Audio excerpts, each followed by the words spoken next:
Aplauda a apresentação espetacular dos ursos ginastas na Rússia. Monte os pedaços de um dinossauro de 80 toneladas e da altura de um prédio de 5 andares. Acompanhe um cozinheiro gourmet que prepara grilos transformando-os num delicioso prato. Conheça um cachorro milionário que tem um canil na Flórida só para ele. Entre na cabine com Howard Hughes para pilotar o Ganso enfeitado, o maior avião já fabricado. Explore as incríveis técnicas que transformam fibra de vegetais em carne suculenta. Monte um monstro marinho de 2.000 quilos no Japão. Desça para conhecer Schmidt, o menor cavalo do mundo. Explore o mundo pré-histórico dos dinossauros. Passe o dia com uma família que tem como animal doméstico um porco de 200 quilos. O estranho, o bizarro, o inesperado. Estes são alguns dos assuntos que o homem chamado Robert L. Ripley nos desafia em Acredite se quiser. Canções. Existem centenas, milhares que reconhecemos instantaneamente. For He's a Jolly Good Fellow, Pop Goes the Weasel, Old Long Syne e tem também Good Morning to All. Publicado inicialmente em 1893, Good Morning to You, Good Morning to You, Good Morning Dear Children, Good Morning to All. Não era um estrondoso sucesso, mas alguns anos após esta versão, as compositoras, duas professoras escolares, as irmãs chamadas Patty e Mildred Hill, mudaram a letra e a canção tornou-se rapidamente uma das mais populares do mundo. Tão popular que muitas pessoas pensam tratar-se de um velho folclore que se vem cantando a vida inteira e não pertence a ninguém. Errado. Todas as vezes que é cantada no palco, num filme ou na televisão, os direitos têm que ser pagos. Nestes anos, desde que foi registrada, esta simples canção já rendeu mais de $1 milhão em direitos. O dinheiro continua a entrar numa média de mais de $100 mil por ano. A canção? Bem, com a nova letra, ela ficou assim. Happy birthday to you. Happy birthday to you. Happy birthday, dear viewer. Happy birthday to you. Até mesmo uma apresentação como esta acrescenta aos ganhos de Happy Birthday to You mais $1.500. Acredite, se quiser.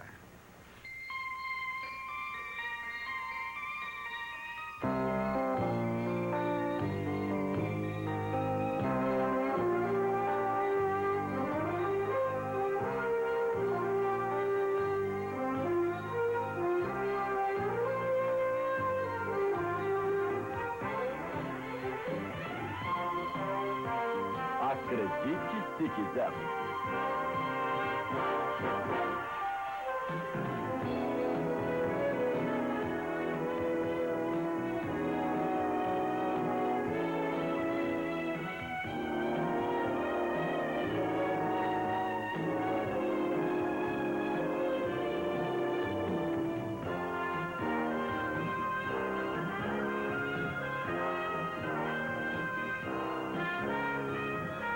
Distribuição Columbia Pictures Television. Versão brasileira Herbert Richards.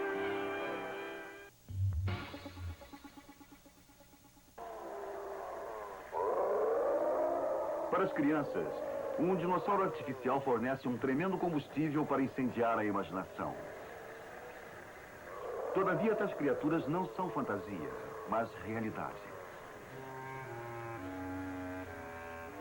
Uma vez, os gigantes andaram pela Terra e a Terra tremeu.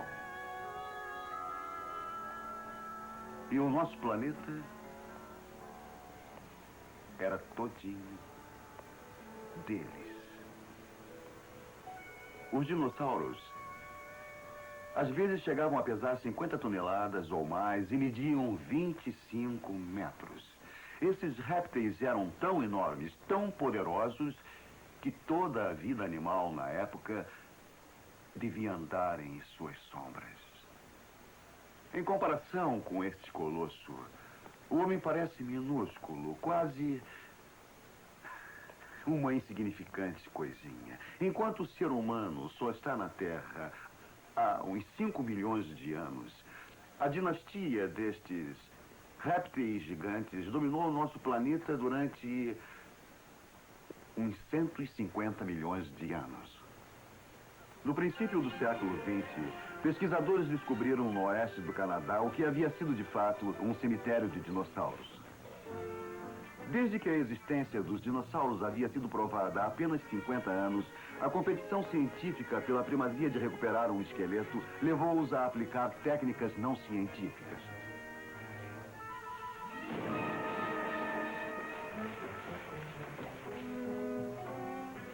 A despeito do tumulto criado com toda aquela correria, excelentes espécimens foram recuperados intactos. Protegidos por uma camada de tecido e cobertos com gesso, os ossos fossilizados foram transportados. Finalmente, foram terminar em Boston ou Filadélfia, cidades bases das expedições competidoras. Apanhados pela febre dos dinossauros, os cientistas iniciaram rapidamente a montagem dos ossos dos esqueletos. As criaturas que eles criaram, entretanto, eram resultado de conjecturas. Eles estavam fascinados, mas longe do conhecimento. Depois disso, a reconstrução dos esqueletos de dinossauros tem se tornado incrivelmente precisa. Durante a sua vida, há uns 80 milhões de anos, esta criatura era um gigante que vivia no mar. Pesava cerca de 2.000 quilos e media uns 6 metros da cauda ao focinho. No Museu de Ciência Natural de Tóquio, os técnicos dedicaram um ano na montagem de seus 450 ossos. Para descobrir como tais criaturas eram em vida, entretanto, os ossos têm que ser cobertos com carne. Na Universidade de Harvard, Bob Baker combina o conhecimento de anatomia com a visão de um desenhista para criar o retrato de um dinossauro. Isto é um dinossauro. Geralmente, antes de eu desenhar um dinossauro ou qualquer outro tipo de animal pré-histórico, eu faço um rápido esboço das linhas gerais dos ossos e daí eu acrescento os músculos principais, modelando-os como os ossos do fóssil indicam. Pode-se fazer um modelo bastante aproximado de um dinossauro ou de qualquer outro animal fóssil, porque o tamanho e formato dos músculos é indicado pelas marcas nos ossos. Na criação de figuras tão reais, os artistas têm preservado um mundo desaparecido.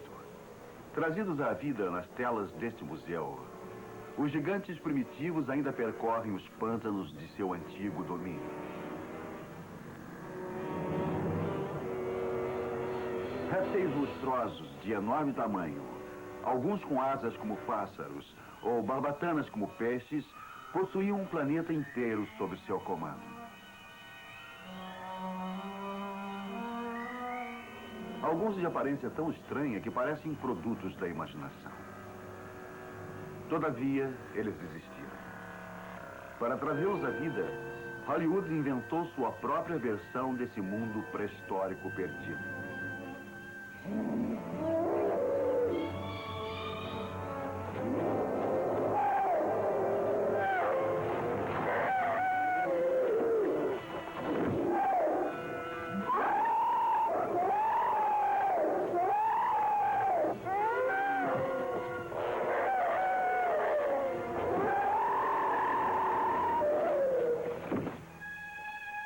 Sérias pesquisas sobre os hábitos dos dinossauros foram reiniciadas em 1920 através de uma descoberta no deserto de Gobi.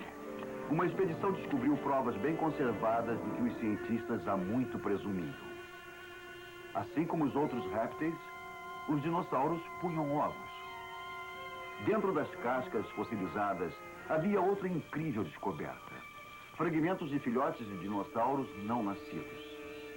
Os ovos foram depositados há cerca de 95 milhões de anos por uma das espécies menores de apenas 3 metros de comprimento. Sinais das criaturas maiores apareceram ao longo do leito de um riacho perto de Glen Rose, Texas. O animal que deixou estas pegadas notáveis estava andando na lama que o tempo transformou em pedra. Alguns cientistas acreditam que as enormes pegadas de 3 dedos foram deixadas por um brontossauro gigante que corria para não ser devorado por um parente devorador de carne fresca. William Baker, porta-voz do parque do dinossauro Glen Rose, segue a trilha dessa antiga caçada. Este é o rastro de um brontossauro. Nós sabemos que é um brontossauro por causa do formato e do tamanho das pegadas. Eu vou acompanhar esses passos para vocês. Essa aqui é a parte esquerda. Direita, esquerda, direita. E esta é a outra esquerda. Vocês podem ver como essa pegada é enorme. Tem mais ou menos 10 vezes o tamanho do meu pé. Deixadas aqui há 135 milhões de anos, estas pegadas fornecem aos pesquisadores outras pistas fascinantes sobre o tamanho e a habilidade das enormes criaturas. Na Inglaterra, o professor de zoologia Neil Alexander usou réplicas das pegadas do Texas para calcular o passo do brontossauro. A distância entre cada passo pode indicar a velocidade em que ele se movia. Cerca de 3 km por hora. A profundidade do rastro sugere o seu peso e o tamanho dos ossos necessários para suportá-lo.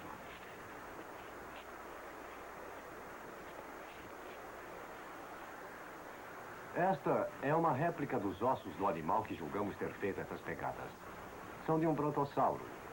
O animal tinha uns 25 metros de comprimento, da cabeça até a ponta de sua longa cauda. E pesava cerca de 30 toneladas, ou seja, exatamente 5 vezes maior que o elefante africano. O gigantesco brontossauro, entretanto, é pequeno comparado ao que os especialistas em dinossauros encontraram nas colinas de uma montanha rochosa em Utah. Com a ajuda de um contador Geiger, que reage ao carbono contido nos velhos ossos fossilizados, o paleontólogo Jim Jensen fez uma incrível descoberta. Escondido no que parecia rocha comum, havia um omoplata de 3 metros de comprimento. É o maior fóssil encontrado até hoje no mundo inteiro. Partindo dele, Jensen foi capaz de reconstruir a pata e a perna do que ele chamou de ultrassauro. Uma criatura muito mais alta que qualquer outro dinossauro conhecido.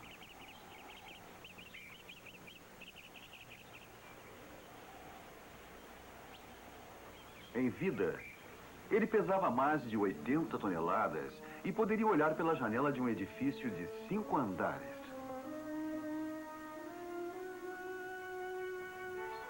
Na busca de conhecimento sobre os dinossauros, os cientistas têm recuperado e catalogado centenas de toneladas de ossos fossilizados.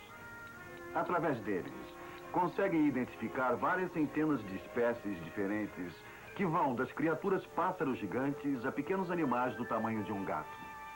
No momento, entretanto, os cientistas ainda têm muitas perguntas sem respostas. Uma das mais palpitantes é a do porquê, após reinar na Terra por 150 milhões de anos, os dinossauros se tornaram extintos. Existem muitas teorias para explicar o seu desaparecimento. Uma delas sugere que um meteoro do espaço sideral colidiu com a Terra dominada pelos dinossauros há 65 milhões de anos.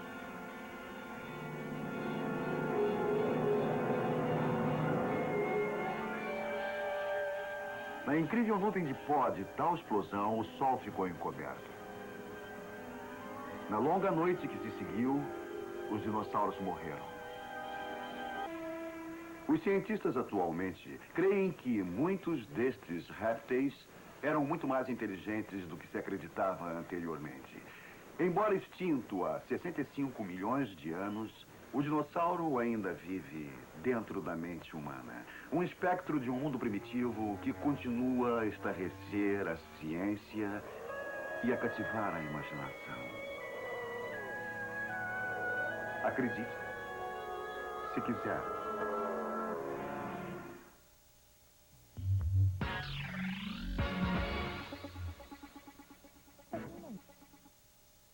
Aqui no Centro Espacial Lyndon B. Johnson, em Houston, Texas, imitações das naves espaciais são projetadas para ajudar os cientistas e engenheiros a responder às perguntas que permitirão aos Estados Unidos continuarem a expandir a exploração do espaço.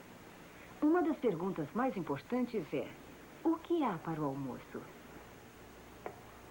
E esta é uma pergunta que a cozinha desta imitação está em condições de responder. É chamada cozinha de bordo. E tem praticamente tudo aqui dentro. Condimentos. Aqui em cima, o forno. E aqui em cima, carnes, verduras, bebidas e sobremesas. São morangos. Não parecem apetitosos, mas isto porque a maioria do cardápio é desidratada para poupar peso. E para fazer uma refeição, o astronauta só acrescenta água. A água, a propósito, não é levada para o espaço. Ela é feita no espaço, como um subproduto das células de combustível da nave. Elas produzem eletricidade combinando hidrogênio e oxigênio. E a água é apenas a sobra. De acordo com este rótulo, isto é sopa de creme de cogumelo. Ou em breve será. Tudo o que se tem a fazer é colocar o recipiente neste aparelho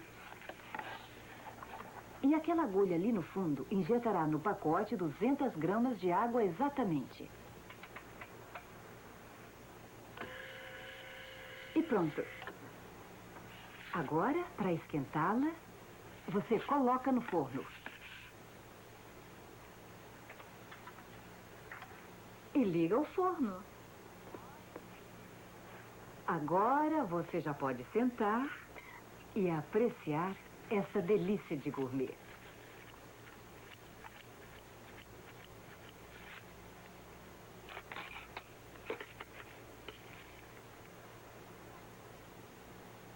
Não está nada má. Para dizer a verdade, é gostosa. Prova de que até no espaço exterior nós temos que satisfazer o nosso espaço interior. Como parte de um festival anual na Tailândia, os fazendeiros vasculham suas terras para livrá-las de um antigo inimigo e conseguir ingredientes para uma refeição. Para eles, é uma justiça poética. Os ratos que engordaram com o cereal dos fazendeiros, por sua vez, serão comidos após um breve e último banho no rio local. Uma vez esfolados, misturados e levemente temperados, os roedores são cozidos em óleo quente até se transformarem num delicioso petisco. Na Tailândia, rato frito é tão comum quanto este prato que está sendo preparado numa cozinha na Califórnia. Para o chefe Ron Taylor e sua colega Barbara Carter, pratos como linguiça de besouro, feitos misturando-se verduras com larva de besouro bem cortadinhas, são uma maneira de provar que insetos são bons para se comer.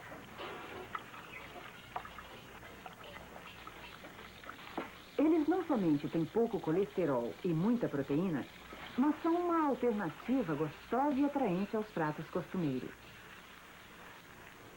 Eu sou Barbara Carter, coautora de um livro de culinária dedicado a receitas deliciosas como grilo especial. Mas assim como o camarão ou a lesma, ele tem que ser adequadamente preparado.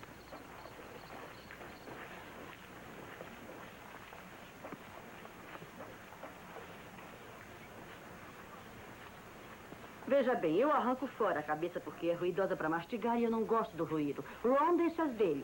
Nós tiramos as pernas porque tem pelinhos e se tiver muito pode prender o intestino e causar uma coisa um pouco pior do que a constipação. Eu arranco as asas porque elas se prendem nos dentes e aborrecem mais do que qualquer outra coisa neste mundo. A gente tem que usar palito depois e é por isso que nós preparamos deste modo assim. Robert, que delícia. Bom. Uma comida menos incomum é colhida em campos como este, numa média de 30 milhões de toneladas por ano. A soja. Uma vez transformada em pó fino, a soja sofre uma notável transformação. A farinha é transformada numa espécie de xarope sendo então esticada como puxa-puxa, transformando-se em fios finos que serão enrolados. Seu conteúdo nutritivo, entretanto, fica inalterado. É um dos vegetais com mais proteína em todo o mundo. Como uma fibra, continua comestível, mas neste estágio não é gostoso. Em virtude de poder ser manuseado como uma teia, ele pode se transformar na matéria-prima para uma revolução nutritiva. Novelos destes fios podem ser colocados numa máquina que os transforma numa espécie de tecido elástico. Pode não parecer apetitoso agora, mas quilo por quilo tem cerca de 1/3 a mais de proteína do que um bife.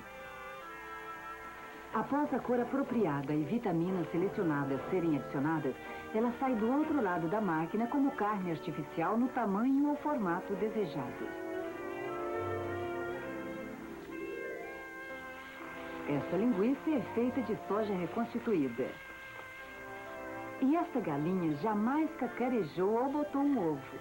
Em cor e textura, a fibra de soja pode se tornar parecida com qualquer coisa. E, sem dúvida, não tem gosto de soja.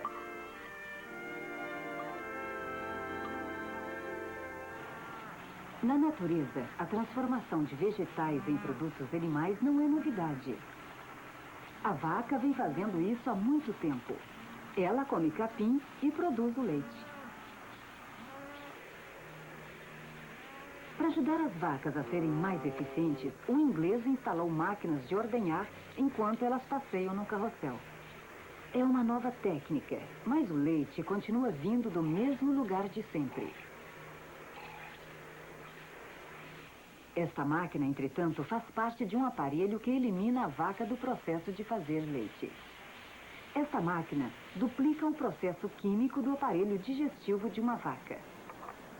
O vegetal entra por um lado e o leite sai pelo outro.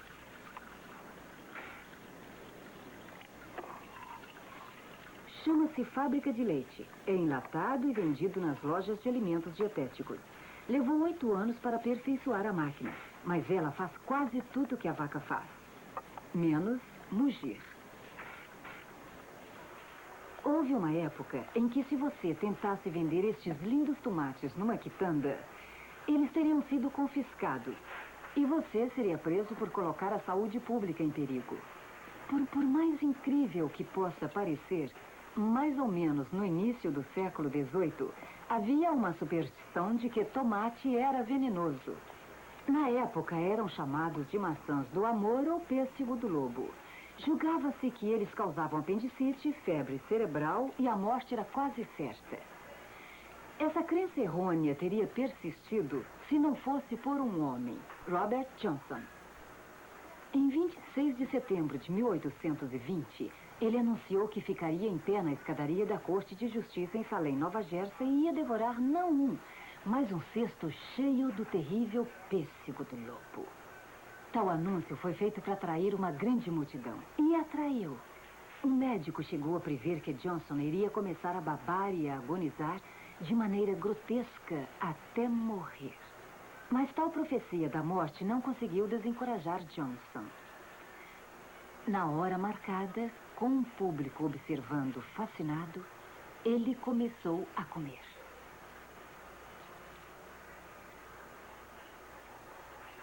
E não parou de comer enquanto não consumiu o cesto todinho. A experiência o deixou farto. Mas não foi fatal. E o tomate perdeu finalmente a reputação de mortífero. Acredite,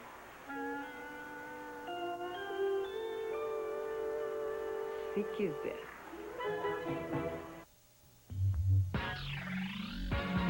Desesperadora, certos homens encontram inspiração. Nos dias negros da Segunda Guerra Mundial surgiram muitas situações desesperadoras.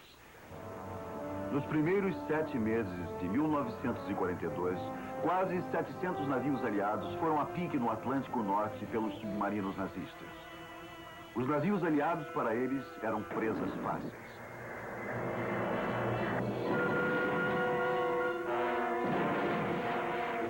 A guerra parecia estar sendo perdida. Alguma coisa tinha que ser feita. Um dos planos mais ambiciosos concebidos era evitar o ataque dos submarinos inimigos, sobrevoando os mesmos com gigantescos aviões de carga. Aviões bem maiores do que qualquer aeronave já construída. O resultado deste plano foi uma criação fenomenal. O H-4, barco voador Hughes, conhecido mais comumente como ganso enfeitado. Era um empreendimento gigante. Nenhum avião no mundo jamais se aproximara em tamanho desse gigantesco barco voador. Pesava quase 200 toneladas. 4 enormes motores foram colocados em cada asa. A envergadura da asa era 6 metros mais comprida que um campo de futebol. E a cauda tinha a altura de um prédio de 8 andares. O vasto interior do ganso enfeitado foi projetado para transportar 750 homens em um só voo. Ele foi feito quase que inteiramente de madeira devido à escassez de metal da época da guerra e foi projetado para decolar e pousar na água. Por isso o nome ganso enfeitado. Seu projetista e construtor, o fabuloso Howard Hughes, não gostava muito dessa designação que lhe deram, mas ele detestava um outro apelido que lhe deram alguns dos seus críticos mais ferrenhos, que chamaram a sua obra de Depósito de Madeira Voador. Tais críticas não desanimaram Howard Hughes. Como piloto, ele já tinha estabelecido 2 recordes de voo. Aí, em 1938, ele decolou com sua tripulação para voar ao redor do mundo. Para fazer a viagem, o milionário excêntrico gastou 2 anos em cuidadosos preparativos. O equipamento de sobrevivência a bordo incluía um carregamento de bolas de ping-pong para que o avião flutuasse em caso de queda no mar. Após 3 dias, 19 horas e 17 minutos, Hughes pousou e reivindicou o recorde mundial. Os políticos, a imprensa e o público o transformaram em herói. O desfile pelas ruas de Nova York em homenagem a Hughes ultrapassou a homenagem feita a Lindbergh por seu solitário voo atravessando o Atlântico. O aplauso da multidão, entretanto, foi logo substituído pelos sons da guerra. O extravagante piloto tornou-se um determinado construtor em tempo de guerra. Para ele, a construção do ganso enfeitado tornou-se um desafio pessoal. Iniciado em 1942, ele levou 5 anos para ficar pronto e custou 25 milhões de dólares. Para Howard Hughes, o dinheiro parecia não importar. Para ele, a criação de uma gigantesca nave de transporte de tropas era um sonho que valia a pena. Uma vez construído, o enorme barco voador teve que ser transportado em partes de Culver City, Califórnia, até o mar em Long Beach, a 50 quilômetros de distância. Levou 6 dias. Cerca de 2.000 linhas elétricas tiveram que ser mudadas e a polícia teve que fechar as principais ruas e rodovias.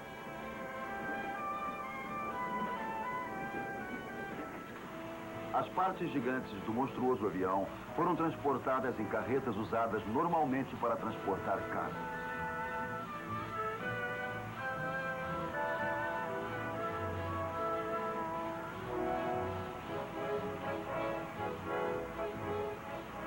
O empreendimento monumental tornou-se uma desculpa para um feriado. As crianças foram até liberadas das escolas para assistirem ao desfile. Uma vez colocado num pier especial no porto de Long Beach, o delicado trabalho de montagem final podia começar.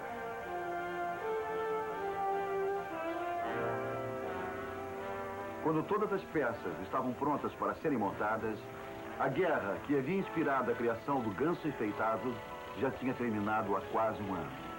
Mas o desafio, entretanto, não terminava. A montagem foi feita sem maiores problemas.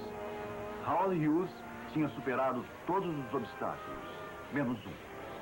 o Congresso dos Estados Unidos. Alguns membros do Congresso estavam convencidos que o que Hughes tinha construído jamais voaria e que era, de fato, um gigantesco trambolho. Tal insinuação não foi muito bem recebida por Howard Hughes. Você não lucrou nada com esse avião, Howard? O senador sabe muito bem que eu não só não lucrei nada, como perdi 7 milhões e 200 mil dólares até agora.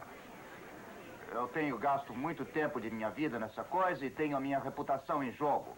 E já declarei diversas vezes que se fracassar, eu provavelmente sairei do país para nunca mais voltar. E falo sério. Para o Congresso, o ganso enfeitado parecia morto na água. Hughes continuou confiante no seu sucesso. Ele anunciou que no dia 12 de novembro de 1947, ele realizaria pessoalmente uma série de testes para provar que o ganso enfeitado era funcional. Os testes se limitariam, ele disse, a um voo sobre a água ao redor do porto. Ninguém sabia, entretanto, exatamente o que Howard Hughes pretendia fazer. Donos de barcos locais foram contratados pelos serviços de jornalismo ansiosos de se aproximar do avião. Muitos repórteres, entretanto, já tinham arquivado suas reportagens antes de Hughes completar o esperado voo. Eles achavam que nada mais iria acontecer. Mas com Howard Hughes, era sempre um erro fazer suposições sobre qualquer coisa. De repente, Hughes fez o inesperado. O repórter radiofônico James McNamara descreveu a ação. Howard Hughes acaba de nos informar. Ele pediu para que todos aguardássemos. É uma tremenda potência em cavalos de força. Howard está sentado diretamente à nossa frente. Estamos presos nas poltronas. E aí vamos nós! Acelerando a 55 cavalos. São 60. Está subindo para 65. São 70. São 65 cavalos.